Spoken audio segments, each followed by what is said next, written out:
क्या आपने कभी सोचा है कि कुछ समुद्री जीव कैसे दोहरी जिंदगी जीते हैं? कभी छोटे पॉलिप के रूप में और कभी स्वतंत्र रूप से तैरते हुए जेलीफिश या मेडुसा के रूप में। मिलिए ओबेलिया से, एक रहस्यमयी समुद्री जीव जिसका जीवन चक्र वाकई अद्भुत है। ओबेलिया का संबंध फिल्म निडारिया से है और यह एक विशेष प्रक्रिया का पालन करती है जिसे मेटाजेनेसिस कहते हैं। इसका अर्थ है कि यह अपने जीवन चक्र में दो अलग अलग रूपों पॉलिप और मेडुसा के बीच बारी बारी से रहती है। आइए इसकी रोमांचक यात्रा को समझते हैं। ओबेलिया अपने जीवन की शुरुआत पॉलिप कॉलोनी के रूप में करती है, जो समुद्र की चट्टानों या अन्य सतहों से जुड़ी होती है। ये पॉलिप्स दो प्रकार के होते हैं। फीडिंग पॉलिप्स, हाइड्रेंट्स, ये सूक्ष्म प्लैंक्टन को पकड़कर भोजन करते हैं।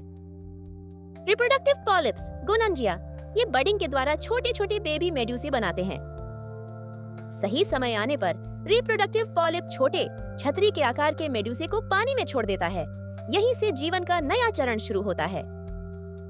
अब ये छोटे छोटे मेडुसाई बढ़कर स्वतंत्र रूप से तैरने वाले जेलीफिश जैसे जीव बन जाते हैं।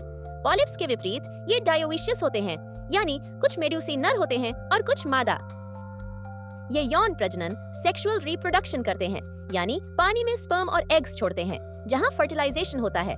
इससे एक जाइगोट बनता है, जो विकसित होकर रोएदार सिलिएटेड लार्वा में बदल जाता है, जिसे प्लानुला कहते हैं।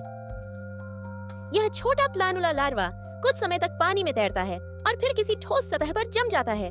सुरक्षित स्थान मिलने पर यह चिपक कर एक नए पॉलिप कॉलोनी में बदल जाता है और चक्र फिर से शुरू हो जाता है।